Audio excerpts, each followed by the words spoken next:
Hello friends, welcome to my channel. Friends, आज की ये वीडियो उन लोगों के लिए है जिनकी बॉडी पे रेड मोल होते हैं। जी, मैं बिल्कुल रेड तिल की बात कर रही हूँ।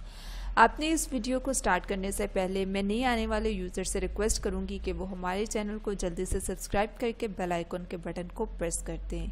बहुत से लोग इससे परेशान भी हो जाते हैं और घबरा भी जाते हैं कि अब ये कौन सी बीमारी हमें होने लग गई है। ये सोच सोच के उनका बुरा हाल हो जाता है, लेकिन आपको परेशान होने की ज़रूरत नहीं है।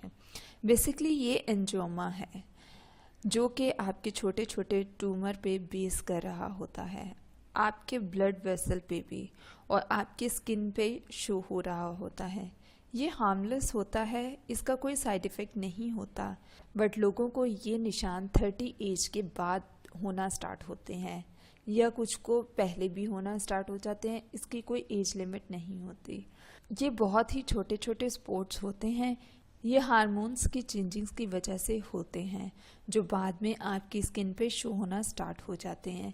ये हेल्थ ना अच्छा होने की वजह से और आपकी लाइफस्टाइल अच्छा ना होने की वजह से भी हो जाते हैं। आप अच्छी डाइट लें और बैलेंस डाइट लें और बहुत ज़्यादा फ्रूट्स एंड वेजिटेबल्स यूज़ करें।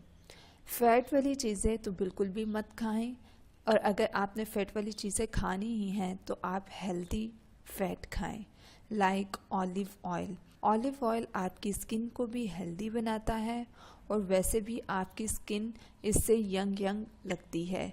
आपको चाहिए कि आप लोग ऑलिव ऑयल में अपना खाना बनाया करें अगर आप लोगों को हेल्दी लाइफस्टाइल चाहिए। सो ये थी आज की हमारी छोटी सी होम रेमेडी और टिप। सो मज़ीद वीडियोस के लिए हमारे चैनल को सब्सक्राइब करके बेल आइकन के बटन को प्रेस करना ना भूलें।